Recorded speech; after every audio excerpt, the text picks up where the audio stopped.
What's up, everybody? So last night I got to see an advanced screening of Thor Love and Thunder by Marvel Studios, and I'm here to talk to you guys about it today, give you guys a little bit of a review, and at the end of this video I will go over some spoilers, and I will give you more than enough time to let you know when I'm going over those spoilers, so don't worry, you'll have more time to turn the video off and go on about your day. But I will go over what I personally thought of the movie itself. So I'm going to start off by saying I wasn't a huge fan of Thor Ragnarok. I enjoyed it, but it's not one of my favorites. I'm in the minority, I know. Almost all my friends think I'm crazy for not liking it, and they think it's one of the best MCU movies. But to me, it was just too comedic. I almost felt like the humor in it was force-fed to us. And I am a Marvel fanboy. I love the Marvel movies, but that one just did not do it for me. Like I said, I enjoyed it, but it's not one of my favorites. So I was very skeptical about this, being that it was the same director. And so I went in with low expectations, thinking I'm not going to like it because it's going to have the same tone. But I did have a little bit of hope because Christian Bale's character, Gore the God Butcher, is a pretty serious and dark character. There's been a lot of back and forth with this movie, and I know a lot of people were upset about how they had Gore look in this movie compared to the comics. So I'm going to go in and talk about the good of the movie and what I liked about it. And first and foremost, Christian Bale. He nails that character for me. I absolutely loved how he played Gore. He's very creepy, he's very intimidating, very sinister, very dark. I really enjoyed his character in this movie. I personally think he's one of the best villains in the MCU at this point. So that's him for that. I don't want to talk too much about it because I'll get into spoiler territory. We'll get into that a little bit later. I will say the first couple minutes of the movie right before the Marvel credit rolls is a little cringeworthy. I wasn't liking it. I didn't like it at all. So the movie gets its footing about a little bit before halfway through the movie. It's really just all over the place in the beginning, to be completely honest. Natalie Portman, great as the mighty Thor. Part of the bad is I don't like how she gets Mjolnir. It's very just cut and dry. I mean, it is to the point, like it just goes right to it. I just think it was a little too fast. But she's great as a mighty Thor. You know, she does. Her and Chris Hemsworth chemistry is pretty good. Almost a little bit awkward at times. They do address the whole breakup and everything. So I guess that's a little spoiler territory. So mild spoilers there. They do address that for anyone asking that question. I'm sure most everyone is. So it's not a huge spoiler. Nothing. I mean, it's a given. So try not to go into any spoilers here. Russell Crowe, if you've seen the trailer, you know he's in it. Probably one of my favorite parts of the movie is Russell Crowe as Zeus. I'm glad they don't show too much of him in the trailer, but the little bit of screen time that he has is just, I laughed the whole time. It's almost like a joke with him playing Zeus, but it is great. That whole scene is just funny. Let me see, what else do we got? The bad. Well, let's just get into the bad. There's a lot of CGI in this movie, a lot. It takes away from me. I mean, all these Marvel movies have CGI in it, but this was a lot. There's a lot of CGI. And while it's not necessarily a bad thing for everybody, to me, it just it didn't sit well with me. I will say it looks good, though. There is a scene in the movie towards the end, no spoilers, but just how this scene is filmed, it's part black and white, and some of the cinematography just looks straight out of a 50s monster film. And I just loved how that was filmed and how it was done. I'm a fan of those films, those 50s films, those cheesy monster movies. It's really, really cool. And Bale Gore, the God Butcher, just does so well in this part. Just the black and white makes him even creepier. I just can't get over how good Bale was to me. That was part of the best part of the movie, is Bale as Gore the God Butcher. One of my favorite villains in the MCU, like I said before. He blew me away with this. He saved this movie for me for sure. So again, with the bad, I have to say, it's the humor to me takes away from Bale's performance.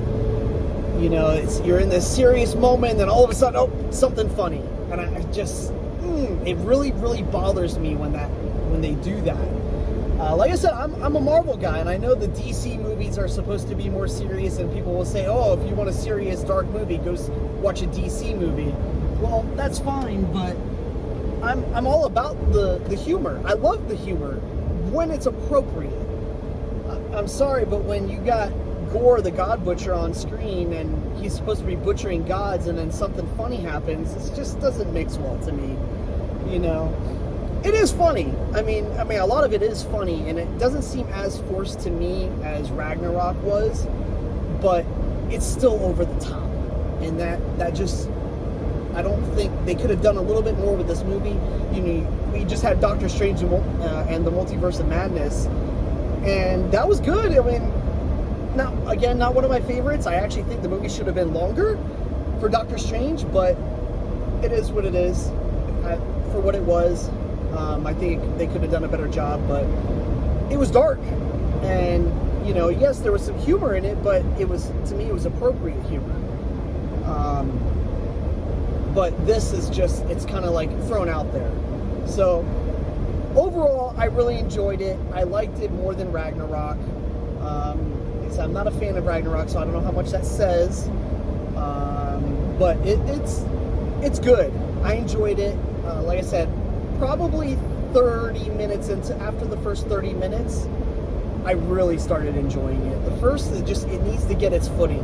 It has a hard time knowing what it wants. So yeah, overall I liked it. I would give this movie, I'm going to rank this movie a 7 out of 10. So that's that. Like I said, I can't go into too much about everything else because I'll get into spoiler territory. So with that, we're going to get into the spoilers, which I know most of you probably watching this video are what you want. So I had to make a note to make sure I covered all the good ones. I'm not covering everything here, but the big spoilers that I know people are going to have questions about. And also, if you have any other questions, comment them in the comments, and I'll try and get back to you and answer those as well.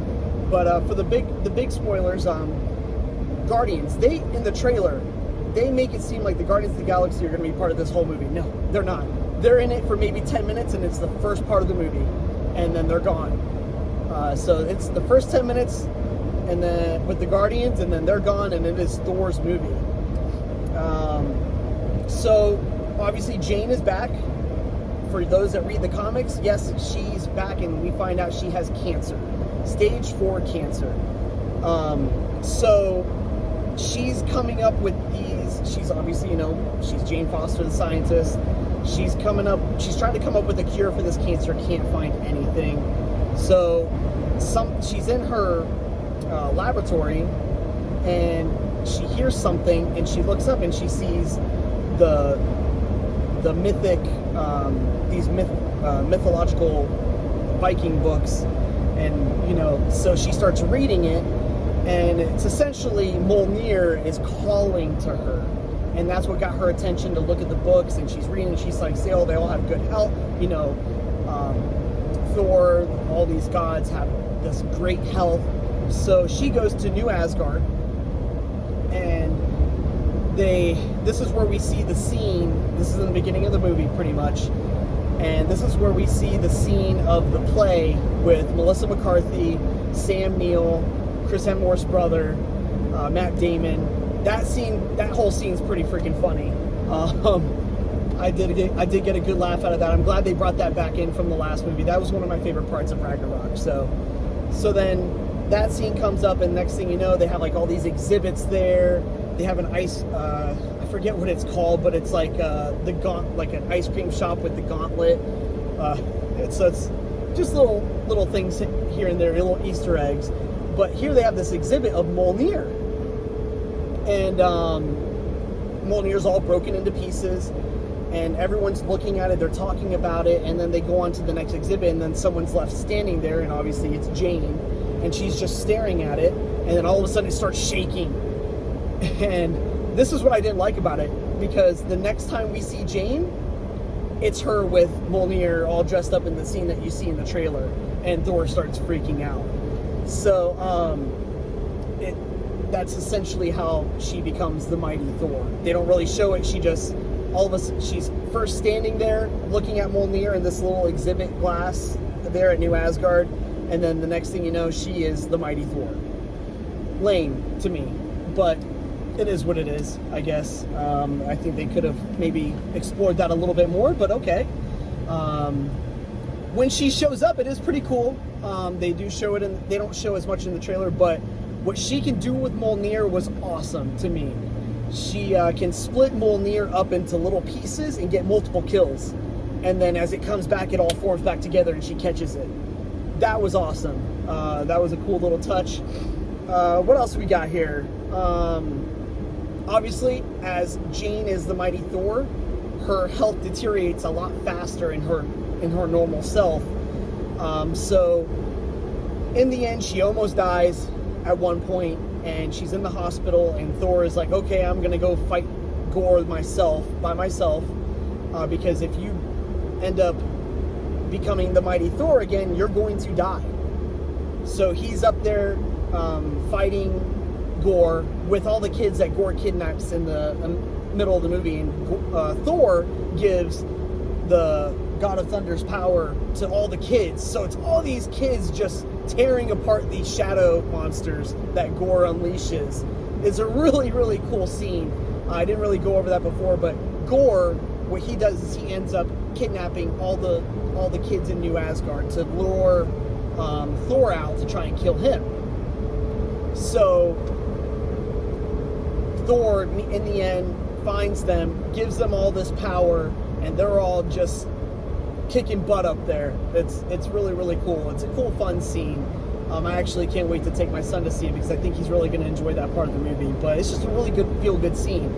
But then Thor ends up getting it bad by Gore. He's almost about to die, and then all of a sudden, here comes Jane, the mighty Thor, and obviously this uses up all of Jane's power and health, and she ends up dying. They end up not killing Gore, but they get the necromancer sword from Gore and destroy it, and then pieces of the sword get encapsulated into Mjolnir because she breaks Mjolnir apart, attacking people, and then as it's being put back together, all the pieces of the necromancer sword is pulled into Mjolnir, so he can't use it.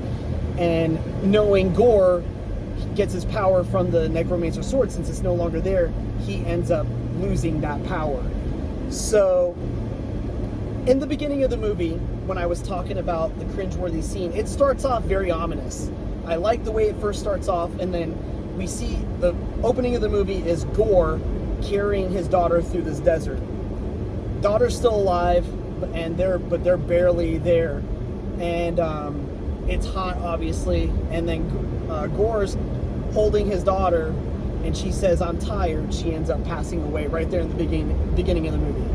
And then I forgot, I don't know who it is that they worship, but he ends up finding the god that they worship. And this part is the whole cringeworthy part. Gore sees this like jungle in the middle of the desert right after his daughter dies, and ends up drinking all the water and all this stuff, and then he sees his god standing there, and you find out his god's just doesn't care about the people that worshipped him. and he's like, oh, there'll be more followers, blah blah blah, and then they just find out that they're celebrating a kill, the previous person that held the necromancer sword. So then the sword then in the beginning of the movie chooses Gore, and as their god is about to kill Gore, the sword chooses Gore, and Gore kills that god that they worship, and he becomes Gore the God Butcher. So in the beginning of the movie, I'm going a little off tangent here from my last point, his daughter dies. Well, after Jane and Thor destroy the sword, he opens the portal to eternity, and the way to open the portal to eternity is Bifrost. So that's why he had to lure Thor out to be able to get the Bifrost from Stormbreaker. And so he gets there, and then Eternity is the character that we see, and Gore can make a wish. He can end everything with all the gods, kill all the gods, but Thor ends up talking to him and tells him, he would choose love over everything else. So what Gore ends up doing is he ends up wishing for his daughter to come back. So his daughter comes back, and but doing that means Gore is really losing all his power. So as soon as his daughter comes back, 30 seconds later, Gore dies. But before Gore dies, Gore has Thor promise that he will watch over Gore's daughter. And he obviously agrees to do that. So Gore dies, and then Thor and Gore's daughter end up not together, but he ends up protecting Gore's daughter. And then the end of the movie is Thor and Gore's daughter about to go fight these other aliens, and then that's technically Love, Gore's daughter, and then Thunder, and then the credits roll. So, but before that, this gets into the second credit scene.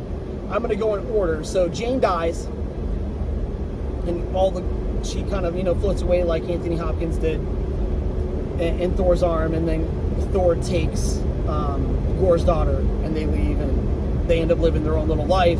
He's playing mom and dad, raising this kid now, and that's how the movie ends. So the first credit scene is Zeus. Zeus is mad at Thor because during that whole interaction in the scene that we see, Thor with Zeus, in the end of that scene, Thor impales Zeus with his thunderbolt, or lightning bolt, and he doesn't die. But in the end, we see Zeus, and he's talking to the girls around him, and you think he's talking to them, but he's talking about how everyone just wants to see their superheroes. No one cares about the gods anymore. Well, we're going to change that. And then he looks up, and then he was like, isn't that right? And then it zooms out, and then zooms into Hercules, who's played by Brett Goldstein, I think it was. Who is it? Yeah. And then he pretty much is sending Hercules after Thor, is what it's hinting at. So that's the first credit scene. The second credit scene is we see Jane forming back up again from the gold dust that she disappeared in, and she's in Valhalla. And she's looking around, then all of a sudden we see Heimdall. And I didn't quite catch what they were saying because people in the seats next to us were talking, but it's pretty much hinting that she's in Valhalla now, and we see Heimdall. So I don't know where they're going to go from that, but Jane's not alive, but she's in Valhalla now, dead there. So a nice little tribute to her. And then it says, Thor, at the very end, it says Thor will return, so obviously he's coming back. A funny part I did like was now that Mjolnir's back, there's like this jealousy with Stormbreaker. I thought that was pretty funny. So there's several scenes throughout the movie where like Thor is talking to Mjolnir and sweet talking Mjolnir and how he misses her, and all of a sudden you'll see Stormbreaker just kind of float and just get tell that Stormbreaker's upset, so they play like this little affair game. It's a jealousy game. It's pretty funny with that. And then what else do we have? There is no Beta Ray Bill. Sorry, there's not. I know a lot of people were looking forward to that. There's not. The only Thor people we see are the Mighty Thor with Jane and then Thor. That's it. And then Valkyrie.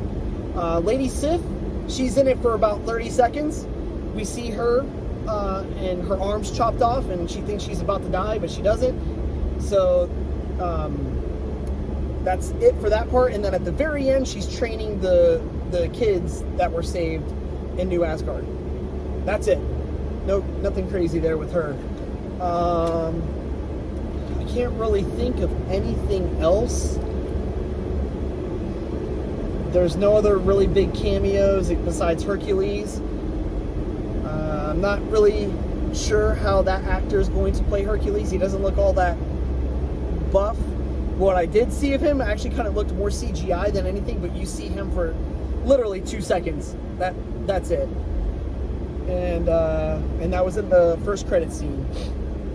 Like I said, Zeus was great. I absolutely love Zeus. They pretty much, he's a parody, to be completely honest. It's really funny the way they did it.